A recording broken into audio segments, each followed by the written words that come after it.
So in the last video we discussed कि कौन कौन से डॉक्यूमेंट्स हैं जो बहुत इंपॉर्टेंट है अगर आपको एक कंपनी फॉर्म करनी है, और उसी वीडियो का नेक्स्ट पार्ट है ये वीडियो जहां हम डिस्कस करेंगे the other documents apart from memorandum of association जिनको फर्निश करना जरूरी है रजिस्ट्रार ऑफ कंपनीज के पास। Welcome everyone, you guys are watching Eco World Digital Classes. This is business studies series for standard 11, chapter चल रहा है chapter number 7 formation of a company. और ये वीडियो है कहाँ फिट होती है, डॉक्यूमेंट्स रिक्वायर्ड में मेमोरेंडम ऑफ एसोसिएशन हम लोग कर चुके हैं। This is the next video in the order where we do the remaining documents required to be furnished by a company. ठीक है, तो चलो शुरुआत करते हैं। आर्टिकल ऑफ एसोसिएशन, मैंने पिछली वीडियो में भी कहा था कि अगर मेमोरेंडम ढांचा है, नाम क्या होगा, शेयर होल्डर्स कौन होंगे, कितना पैसा रेज करेंगे, तो आर्टिकल उस ढांचे का छोटा भाई है जो आपको ये बता रहा है कि इंटरनली कंपनी कैसे मैनेज होगी, यानी various rules and regulations of managing a company यहाँ लिखे होते हैं। कहने का मतलब कि हम हायरिंग करेंगे, इतने लोग हायर करेंगे, हमारे यहाँ फिजिकली डिफरेंटली एबल्ड लोग भी होंगे, maybe we don't have any gender bias, हम लोग मंडे टू फ्राइडे काम करेंगे, सैटरडे संडे ऑफ होगा, हमारे यहाँ कैजुअल क्लोथ्स नहीं चलेंगे, फॉर्मल क्लोथ्स होंगे। All of these internal management rules and regulations are present in articles of association. अब एक बात का ध्यान रखना जरूरी है, ये जो आर्टिकल जी है ना, ये मेमोरेंडम ऑफ एसोसिएशन से ही निकली हैं। So article of association can not have something which contradicts memorandum of association. मतलब आर्टिकल ऑफ एसोसिएशन कुछ ऐसे अटपटा रूल नहीं बना सकती जो मेमोरेंडम से मेल ना खाती हो। Let me take an example.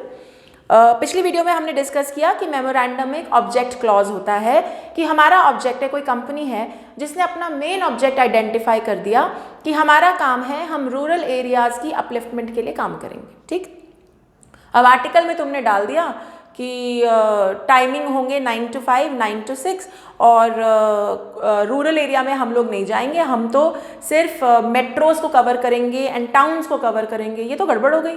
और तुमने कह दिया हमारी ट्रांसपोर्ट फैसिलिटी सिर्फ अर्बन एरिया और टाउन्स को कवर करेगी। ये कैसे पॉसिबल हुआ? जब तुम रूरल एरिया में काम करोगे, जब तुम्हारा main object memorandum of association में था कि तुम रूरल एरिया में जाके काम करोगे, उनकी अपलिफ्टमेंट में काम करोगे, तो तुम्हारी कंपनी ट्रांसपोर्टेशन अगर प्रोवाइड करती है अपने एम्प्लॉइज को, वो सिर्फ अर्बन एरिया और टाउन्स तक कैसे प्रोवाइड करेगी? थोड़ा सोचो तो सही। अगर तुम्हारा मेन ऑब्जेक्ट कहता है कि you will go and work for the upliftment of rural areas, then you will have to hire people from the rural areas also, और उनके लिए अगर तुम्हें ट्रांसपोर्ट फैसिलिटी देनी है तो रूरल एरिया भी देनी पड़ेगी। तो आर्टिकल ऑफ एसोसिएशन में कुछ ऐसा नहीं हो सकता जो मेमोरेंडम ऑफ एसोसिएशन को कॉन्ट्रडिक्ट करे। ओके, सो ये बात ध्यान रखना है, ये इंटरनल मैनेजमेंट के लिए है। It is subsidiary to MOA. Subsidiary मतलब उसका पार्ट है, उसमें से निकला है, and therefore it can not contradict MOA. Okay, clear? Great. Next document, अच्छा एक और चीज, सॉरी आई फॉरगॉट। दो चीजें हैं। कुछ कंपनीज हैं जो आर्टिकल ऑफ एसोसिएशन बनाएंगी बकायदा, okay, then they will stamp it and get it signed by the signatories। वही signatories जिन्होंने MOA साइन किया था, वही डायरेक्टर्स, उनसे साइन लेगी तो आर्टिकल ऑफ एसोसिएशन सेट है। लेकिन पब्लिक कंपनीज के पास एक और ऑप्शन है, खाली पब्लिक कंपनीज, वो टेबल ए, एक टेबल ए होता है एक्ट का, वो अडॉप्ट कर सकती हैं, और अगर उन्होंने वो अडॉप्ट कर लिया तो वही उनका आर्टिकल ऑफ एसोसिएशन है, फिर उनको एक नया आर्टिकल ऑफ एसोसिएशन बनाने की जरूरत नहीं है। तो I hope you will keep this in mind. Internal rules बताता है, एमओई का सब्सिडरी है, कॉन्ट्रडिक्ट नहीं कर सकता, और इसके साथ साथ दो रास्ते हैं, या तो आप आर्टिकल्स ऑफ एसोसिएशन बनवाइए, स्टैम्प करवाइए, साइन करवाइए बाय द सिग्नेटरीज, या फिर छोड़ो उसे, टेबल ए अडॉप्ट कर लो। Public companies can adopt table A, और वही उनका आर्टिकल ऑफ एसोसिएशन की तरह काम करेगा। Okay, great, alright. Next document, consent of the proposed directors. तुमने नाम ले दिया, तुमने कहा ये फला फला बंदे हमारे डायरेक्टर हैं, ये इनका एड्रेस है, इतने इतने शेयर्स ये लोग लेंगे। तुमने कहा, उन्होंने तो नहीं ना, तो हमें उनकी भी कंसेंट चाहिए, उनका भी हाँ written signed by each one of them saying कि हाँ हम अग्री कर रहे हैं कि जो पहले इन्फॉर्मेशन दी गई है कि हम इतने शेयर्स खरीदेंगे और उसके हिसाब से हम पे और एक्ट करेंगे जब भी हमें ज़रूरत होगी, that is true, we are agreeing to it, और ये रहा हमारा sign. Okay, you getting my point? The idea is, तुमने कह दिया, उन्होंने तो नहीं कहा ना, और जब तक उनकी written consent duly signed with complete details नहीं होती, तब तक ये बात पूरी दोनों तरफ से क्लोज नहीं हुई। इसीलिए जो आर्टिकल्स ऑफ एसोसिएशन के बाद अगली डॉक्यूमेंट आपको फर्निश करनी होती है वो होती है written consent of all directors, हर कोई अपनी अपनी, विद ऑल द डिटेल्स, मानते हैं कि हाँ मेरे पास 30 शेयर्स हैं, इतने वैल्यू के हैं और मैं इतने से इसका मालिक हूँ, जब भी लाइबिलिटी आएगी इतने से मैं हेल्प करूँगा, वो सब आपको इसमें लिख के साइन करना है। वो तीसरी डॉक्यूमेंट। ठीक। चौथी डॉक्यूमेंट अग्रीमेंट। मान लो कंपनी स्टार्ट की है और आप किसी बंदे को मैनेजिंग डायरेक्टर की तरह अपॉइंटमेंट कर, आप, मेरी कंपनी है but I don't want to run it, I want to hire somebody else, मैं किसी और को मैनेजिंग डायरेक्टर या होल टाइम डायरेक्टर बनाना चाहती हूँ, तो मेरे को उसको एक रिटन अग्रीमेंट देनी पड़ेगी, एम्प्लॉयमेंट कॉन्ट्रैक्ट कह लो, अग्रीमेंट कह लो। वो अग्रीमेंट भी अगर आप ऐसा कर रहे हैं, अगर आपकी कंपनी किसी होल टाइम डायरेक्टर को या किसी बंदे को मैनेजिंग डायरेक्टर की तरह हायर कर रहा है, तो वो अग्रीमेंट भी आपको फर्निश करना है रजिस्ट्रार के पास, ताकि वो अंडर द एक्ट उसको लगा दे, उसको रजिस्टर कर दे। समझ में आ गया? तो तुमने एमओए सेट किया, आर्टिकल्स ऑफ एसोसिएशन किया, फिर अपने सारे डायरेक्टर से रिटन कंसेंट लिया, ठीक है। उसके बाद तुमने एक बंदा मैनेजिंग डायरेक्टर की तरह रखा, उसको जो तुमने अग्रीमेंट दिया था वो भी तुमने फर्निश करना है to the with the registrar of the companies. Okay. Next, statutory declaration. तो यहाँ तक तुमने सब कर लिया, memorandum, article, your propose directors agreement. अब तुम एक डॉक्यूमेंट फर्निश करोगे जहां तुम स्टैट्यूटरी डिक्लेरेशन कर रहे हो।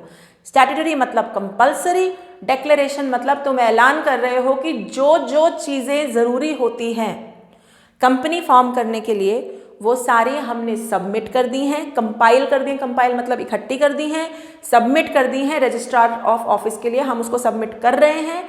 ये आपने ऑफिशियली पेपर पे डिक्लेरेशन लिख के, this has to be signed either, अब इसमें ऑप्शंस है कौन इसे साइन कर सकता है, या तो एडवोकेट ऑफ हाई कोर्ट, या कोई एडवोकेट ऑफ सुप्रीम कोर्ट, ठीक है, या कोई फुल टाइम प्रैक्टिस का सीए, पढ़ने वाला सीए नहीं, जो काम करता है वो वाला सीए, या कोई ऐसा सेक्रेटरी, मैनेजर, डायरेक्टर जिसका नाम आपने ऑलरेडी डॉक्यूमेंट में मेंशन कर रखा है। इनमें से कोई भी इस स्टैट्यूटरी डिक्लेरेशन को साइन करता है, लेकिन mind you this document is like a assent, you are saying, तुम हाँ कह रहे हो, तुम मान रहे हो कि जो जो कंप्लायंस करनी थी, कंप्लायंस मतलब जो लीगली रिक्वायरमेंट होती है डॉक्यूमेंट्स की, वो तुमने कर दी है, बिल्कुल सही करी है, कोई झूठ नहीं है, और रजिस्ट्रार के पास यह तुम पहुंचा चुके हो। Okay, that declaration.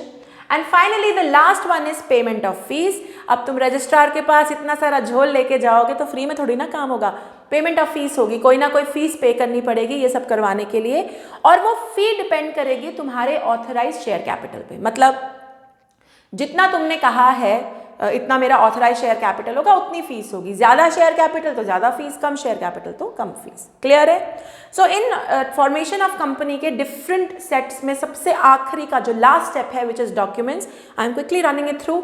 MOA furnish करेंगे जो एक्सटर्नल ढांचा है, एओए फर्निश करेंगे जो इंटरनल रूल्स एंड रेगुलेशंस बताता है, हर डायरेक्टर का कंसेंट रखेंगे, अगर आपने किसी बंदे को मैनेजिंग डायरेक्टर को हायर किया है तो उसका अग्रीमेंट डालेंगे, स्टैट्यूटरी डिक्लेरेशन भी ऐड करेंगे जिसको या तो हाई कोर्ट का या सुप्रीम कोर्ट का एडवोकेट साइन कर सकता है, या कोई सीए या मैनेजर, सेक्रेटरी, डायरेक्टर जिसको आपने अपॉइंट किया है। Finally you will pay a fee according to your authorised share capital, and that there we go, the documentation is complete, the process is complete, and now you may get a certificate of incorporation। ठीक है?